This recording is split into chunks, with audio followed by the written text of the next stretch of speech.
Welcome to our third show for Bougie&Co. I'm Genevieve. I'm Veronica. And today we have a really exciting show for you. I guess we're going to talk a little bit about what's going on with President Obama and the clemency thing that just happened. That'll be our snapback. Then we'll have a medical misconceptions, which I'm really excited about. Then we'll have mocha mentions, and I think we'll end it with some girl talk. So, you want to just jump right in, Veronica? Sure, you have the floor. All right, so did you hear about what just happened where President Obama released the 214 prisoners on commuted sentences? I did. Have you heard about any of the criticism that he's catching or any of the responses to the things that he's been doing lately with the prisoners? I think, well, the first thing I thought of was, that seems like a low number. Like, why just 214? I think there's, over 100,000 people that are in prison that deserve clemency or pardoning, or I don't know what those terms specifically mean, but that those people don't deserve to be in jail for the drug offenses or things like that they were convicted for.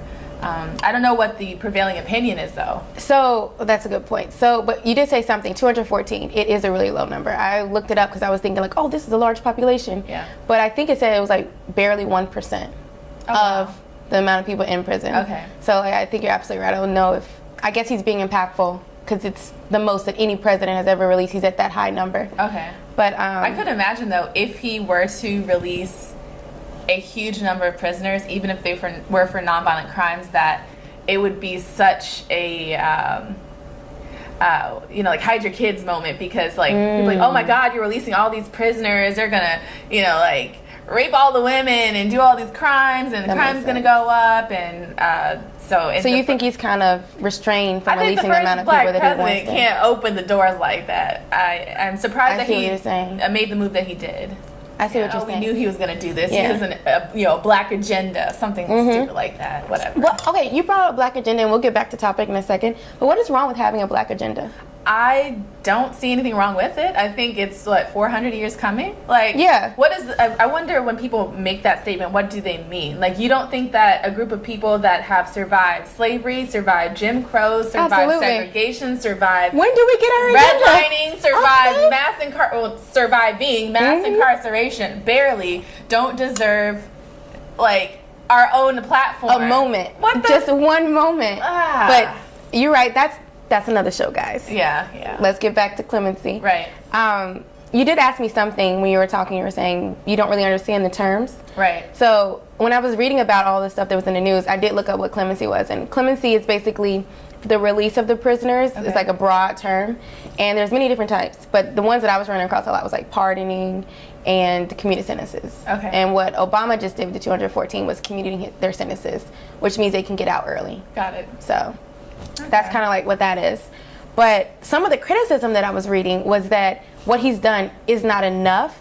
And a lot of people feel like the Fair Sentencing Act in 2010, which is something that he pushed, really hard, was not enough. It was just kind of like a Band-Aid. Like, you guys want prison reform, and this is just what I'm giving you for now. This is not going to actually help. Kind of shut you up. Yeah, just kind of like shut you up thing. It looks good for his legacy overall, but when you examine it, the fine print, it's like a fluff piece, kind of. I didn't realize, so that's something that I learned. Did you know that all the people that are, so basically the Prison Sentencing Act doesn't help if you've already been sentenced before 2010. It doesn't it doesn't change the sentence that you had if you were sentenced in 1989. Yeah. So if the law is now saying that, oh, you need this amount to go for 5 years, it doesn't affect you. I bet that's the same reason I mentioned before, because they don't want a bunch of prisoners being released. Mm-hmm. And I would imagine that at least on the Democratic side, they would have fought for, what would that word be? Retroactive fair sentencing law. And that is, I can't remember what it's called. I'm going to see if I can pull it up real quick. Oh, that's the Smarter Sentencing Act of 2015. Okay. That's been stuck in Congress for a while. Mm-hmm. And what they want to do there with that is they want to basically cut half of the amount of time for most of the drug sentencings. Okay. And they want to add in there, basically adding the Fair Sentencing Act as a retroactive law. Oh, that would be a game changer, I think, for minority communities where we are already over-policed, over-targeted. We have these draconian drug laws that have intentionally put us in prison. It's like a new form of racial control. To be honest, I don't ever think we've been free as a people. Some people can disagree, but one statistic that I do know, it's not really a statistic, but we have more black men that are behind bars, that are considered slaves of the state now in 2016 than during the height of slavery. What? Yeah. Yeah. Wow. So that's just, are we really free? Are there more black men alive now? There's more black men alive, but the fact that number Yeah, you're right. You're right. Be, You're right. The numbers shouldn't even be comparable. Yeah. So wow, I did read this one statistic that said 1 in 3 black men have been, will be, or are currently serving a jail sentence. I don't know how true that is, but I did read that. I think I've heard of that because I was worried about my little brother. He's 25. I know how old my brother is.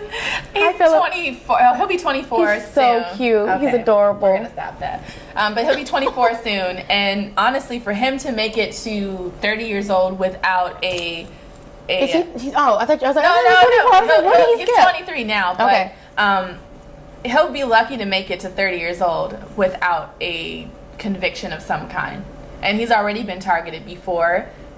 He told me about. You told me about a story. He's called me when he has been in a convenience store, and there were undercover police there, and they were being really obvious about targeting him. And he told me that I think they illegally checked his car for alcohol. They thought this was going to be like an underage spot where kids would buy, liquor. They didn't find anything in his car, but everything about the search was illegal. And unfortunately, you have to teach black kids, both men and women, and girls and boys, that you stay silent. You almost keep your mouth like a graveyard. That's what I've heard. I wonder if that's really where our snitch culture, like the no snitch policy, came from. Possibly, because it's like if you can't, our society won't back us and support us and value our lives, and if we don't do that for each other, who will? Yeah. So, I don't know. Yeah. Yeah. Well, you did mention earlier like the Fair Act thing. Okay, the Fair Sentencing Act. And I don't think we ever actually talked about it a little bit in detail. Okay. But did you realize, so something I didn't realize, and I don't know if this was targeting black people until I did my research, and this kind of goes along with what you were saying with your brother, kind of like being targeted, right, was that the amount of crack and cocaine that you could have on you before the Fair Sentencing Act came out, comparable, was ridiculous. Like you could have so much coke on you and not get a huge sentence. Yeah. But you could have just a little bit of crack on you and get like a huge sentence, taking people's lives away. People going to jail for like 25, 30, 40 years. Still in jail. Absolutely. Now that makes, to me, that makes me look at the crack epidemic a lot differently. Right. Because I'm like, should our focus be helping people? Because if you have crack or drugs on you, it's the first thought to assume that, okay, this is a drug dealer or this is an abuser. Because if you could have just a little bit on you, that means you would be treated like a drug dealer almost. Yeah, that's from not a personal experience myself, but in my family, I have had people that have gone to prison for not drug possession, but like intent to distribute, which basically means that you have enough of a drug on you that they would consider that you trying to sell to somebody, even if you're using it for your own personal stash. So I think it's blatantly discriminatory. It's an easy way to pipeline a lot of black men and women into prisons. Prisons are mostly a private industry, so I think I read it's an $80 billion industry. Jesus.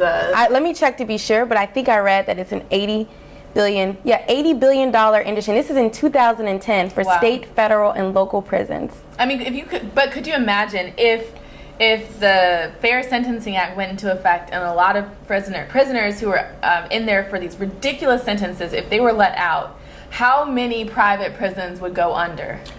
That's a good point. How many small towns would have to shutter themselves because a lot of prisons are in rural areas, and the people that live there, that industry is the prison industry. You're right, because so I'm from Mississippi, guys, so you know this, and there are a lot of prisons in like even the smallest towns. And something that I've noticed is that a lot of people are actually shipped into these prisons. Okay. Like they're not even like from that area. I've seen that like on the Orange is the New Black. Oh, really? Yeah, like they fly them around the country. I didn't know that. Yeah. I didn't know this was we've been talking about the Fair Sentencing Act a lot. And I feel like what would really help our YouTubers who don't know very much about it, thinking about the proportions, like the 100-to-1 that's now changed at 18-to-1, is a quick little demonstration. Okay. Do you want to go ahead and do that? Yeah, sure.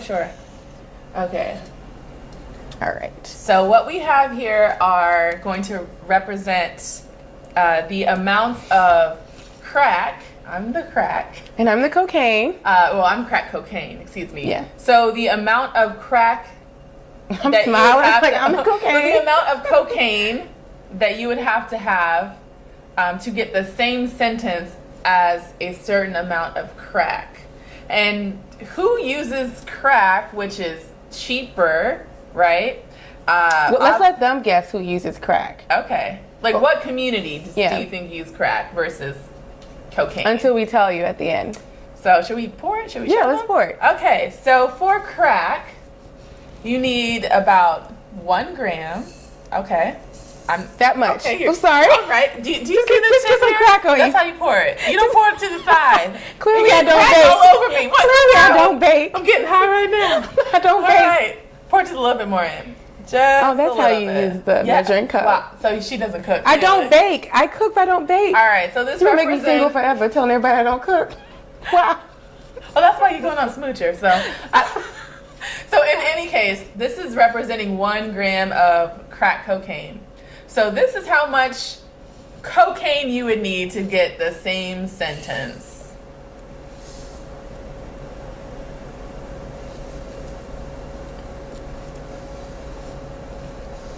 Keep going. Keep going. We probably need more than that, honestly. So this represents 100 grams of cocaine, and I have 1 gram of crack. Yep. Just keep going. And guess who predominantly uses crack? I don't know if you guys can see this. Let me see if I can. Obviously. And guess who predominantly uses cocaine? So this represents the sentence disparity among crack cocaine and cocaine users. So Nita, I guess you're going to talk. No, about I that. think this speaks volumes. Oh, absolutely. Like, Literally volumes. yeah, absolutely. Yeah. No Yeah. pun intended, but maybe so. Yeah, I think this is absolutely unfair. Yeah. I didn't really understand this until I poured it. Yeah. Like, this is heavy. Right. This is weighing me down. Like, if I have this much Coke on me, I doubt I'm actually just using it for personal uses. Or maybe Yeah. I am. But if you have just this much, like, this is, I can, like, throw this around. This is super light. If you have this much crack on you, this could easily be just someone who's just using it. Yeah. So does that mean that someone as a drug dealer gets the same amount of time that someone who's just a user? I mean, this obviously shows that there has been an agenda for a long time in this country. And like I mentioned before, this is an easy way of racial control. So, Well, we're going to talk a little bit more during our medical misconceptions about the difference between cocaine and crack.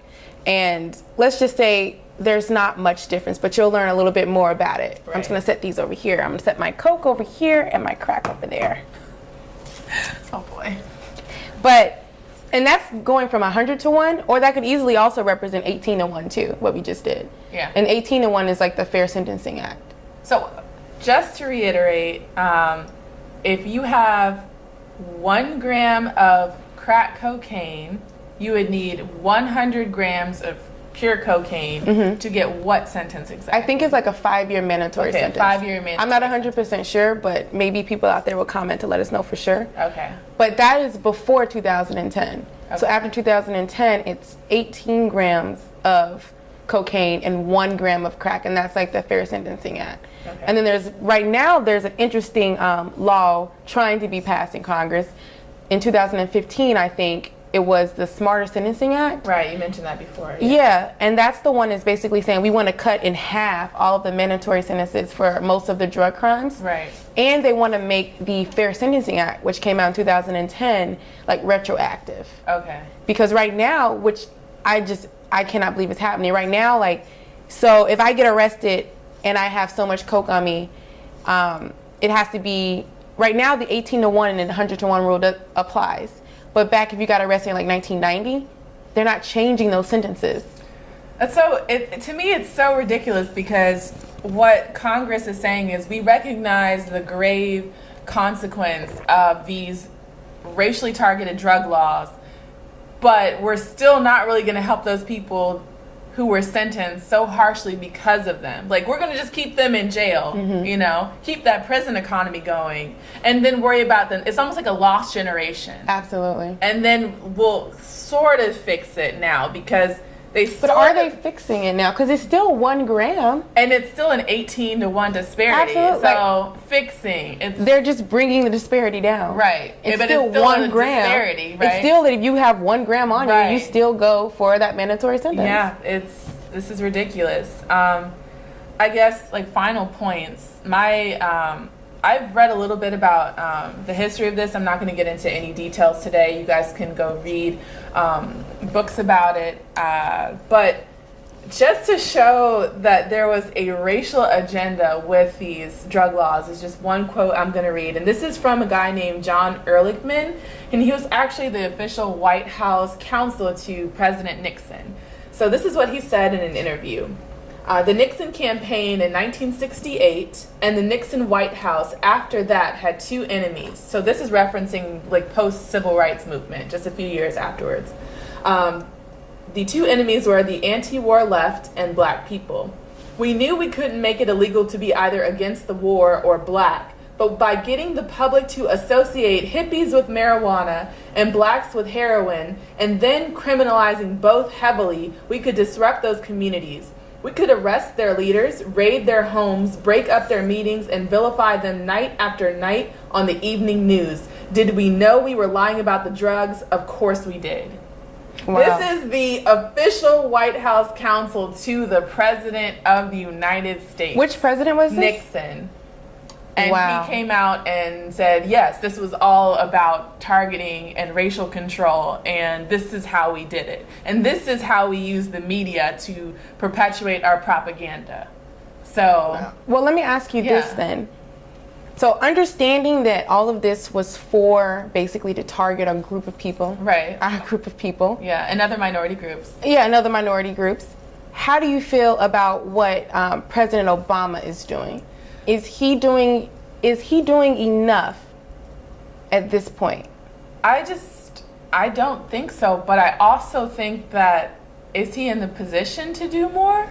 I feel like he is, especially going out, but I wonder what the scandal would be like and what the ramifications for letting more prisoners out would have on the current the upcoming election, presidential election. How would that affect the Democratic Party? Mm-hmm. How would that affect the Republican Party? Would it make one stand out more than the other? Because I honestly feel like a lot of the Republican Party's rhetoric right now is this fear-mongering. Mm-hmm. That would be such a huge case for them, for the people that go to their rallies and things like that, to even support them even more. Like, look, they just let out like 100,000 savage thugs. Yeah, if that's the language that they're using, absolutely. Yeah. So I think maybe they're thinking about all these different things, like how it's going to affect the presidency, then who goes into the White House, and it could be maybe some cowardice. I don't know.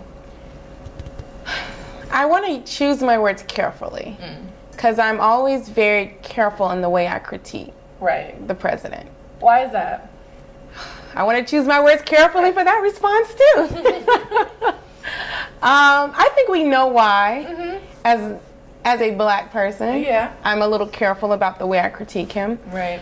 And maybe I shouldn't be. I've been reading a lot of different articles by intelligent people that are saying that's one thing that maybe we shouldn't be. We shouldn't be careful. We should actually demand more from him. But when I first heard about him commuting the sentences, and I did all my research understanding what was what and everything, I was really excited. I was like, wow. I remember when he started the Clemency Project, or when he made that one of his big initiatives, and he really wanted to release all these prisoners, and the Clemency Project was started, and he has all these different criteria. So it's like, wow, he's really doing this. This is amazing. Then I started to look at numbers.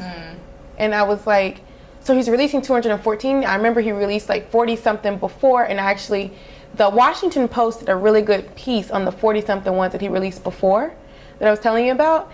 And they basically talked about how after 1 year out, the name of the post is called 1 Year Out. Right, yeah. But I guess my opinion of it is that he could have done more, because the criteria that he set up allowed for 8,800 different people to be released under his criteria Okay. as commuted sentences. Got it. And those have not been released, not even a huge percentage. And we're already in August 2016. I think he's released more than any other president. Yeah. But When the bar is already so low. absolutely, if the bar is super low.